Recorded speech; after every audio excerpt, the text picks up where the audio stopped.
Alors bonjour à tous, mon nom est Nicolas Fradette et voici une autre capsule de PokerTales de TalesKitchens.com. Donc TalesKitchens est un site d'apprentissage de PokerTales.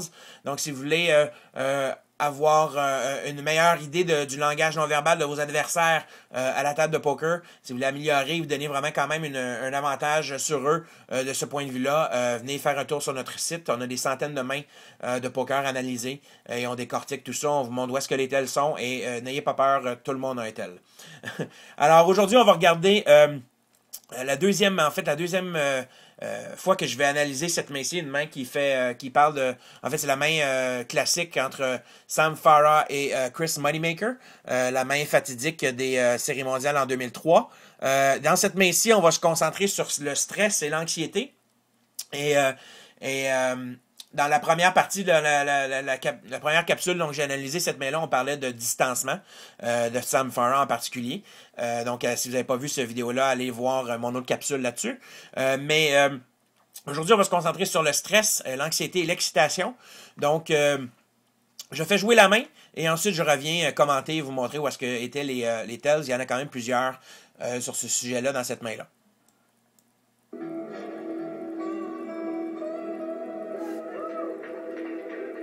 Dominion's Horseshoe Casino continuing this heads-up battle for the World Championship of Texas Hold'em Poker. Chris Moneymaker with a commanding chip lead right now on Sam Farha.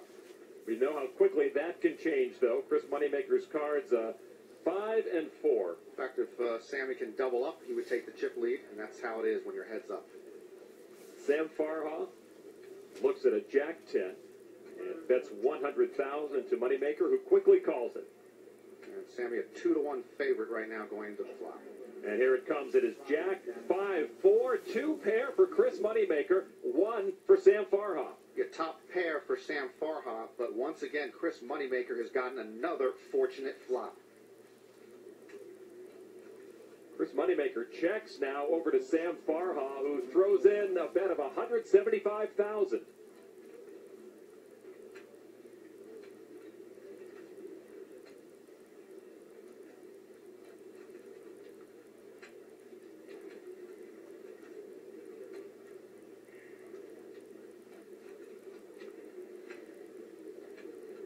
He's reaching.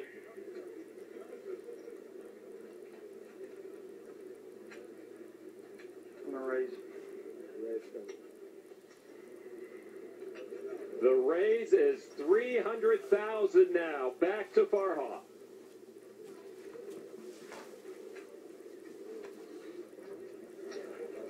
Gotta go all in. Let's go. I'll call. Sam Farha goes all in, and Chris Moneymaker's going to call it. OK, je vais arrêter la main là. Le reste de la main n'a pas vraiment d'importance. Donc, il y a vraiment 3 gestes d'apaisement dans cette main-là. Un geste d'apaisement, c'est quelque chose qu'on fait lorsqu'on a un niveau de stress ou d'anxiété assez élevé, plus élevé dans le fond qu'une situation normale. Donc, dans ce cas-ci, pensez par exemple, les gestes d'apaisement, c'est tout ce qui implique frotter 2 parties de notre corps ensemble. Donc, ça peut être, par exemple, se masser les mains, se frotter les mains ensemble, se masser le derrière du cou, se gratter le cou. Ça peut être, par exemple, les avant-bras, les cuisses. Souvent, pensez à quelqu'un qui s'essuie, si on veut, une espèce de transpiration dans la paume des mains sur leurs cuisses. Il y a deux raisons à ça. Bon, peut-être qu'il y a de la transpiration qu'ils veulent essuyer, mais aussi le fait de se frotter les cuisses comme ça l'aide à relâcher le stress. Pensez, par exemple, à un massage, tout simplement. Comment un massage, ça nous fait du bien. Donc, c'est un peu le même principe, mais sur une plus petite échelle. Et on va faire ces gestes-là d'une façon totalement inconsciente, donc on ne se rend pas compte qu'on fait ces gestes-là, lorsqu'on expérience un niveau de stress ou d'anxiété plus élevé, ou lorsqu'il y a une excitation aussi plus élevée. Donc, dans ce cas-ci, si on remarque, bon, le flop tombe, avant le flop, il n'y a pas vraiment grand-chose, c'est normal, on joue en heads-up. Lorsqu'on joue en heads-up, on joue beaucoup de mains, quelqu'un va relancer, l'autre appelle, etc. C'est assez anodin, il n'y a pas rien de stressant là-dedans.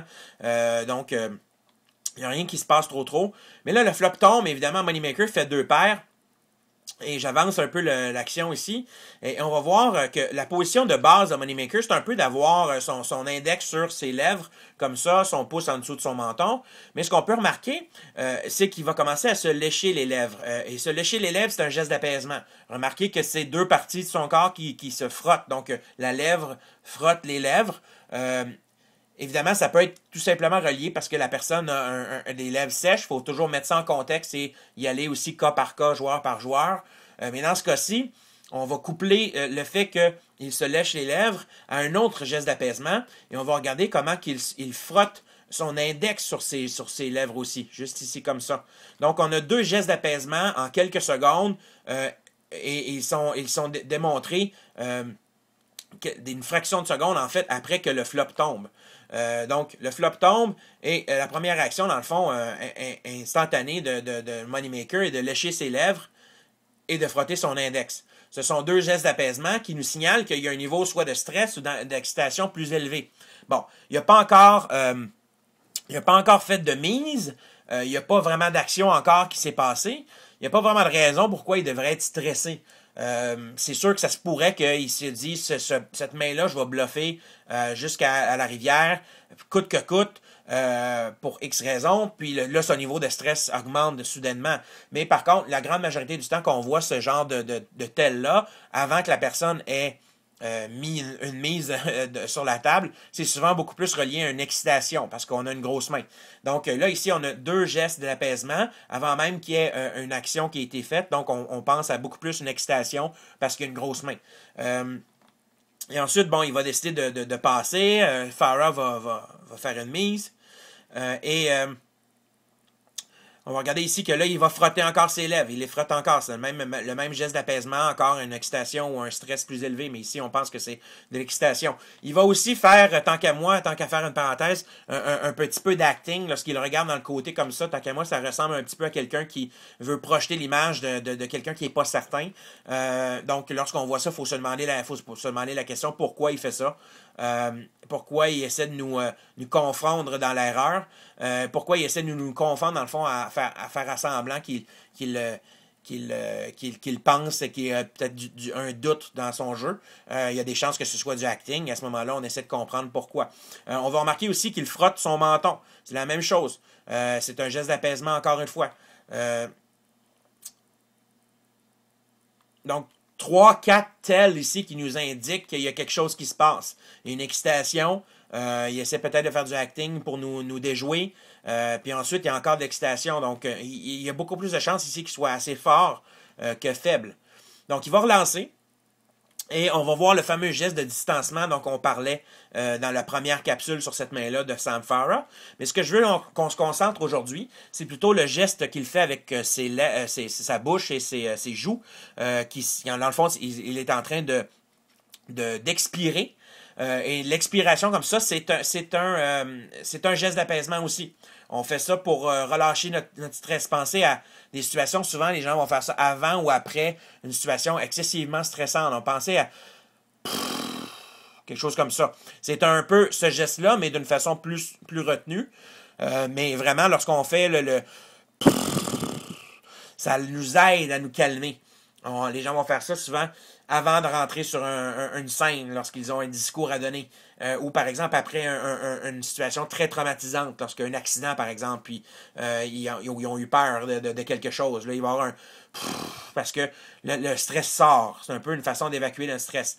Et donc, un autre geste d'apaisement ici de Sam Farah, qui dans ce cas-ci, couplé à son geste de distancement dont on parlait dans l'autre capsule, lui, dans ce cas-ci, c'est beaucoup plus relié à un stress, une anxiété, quelque chose de négatif.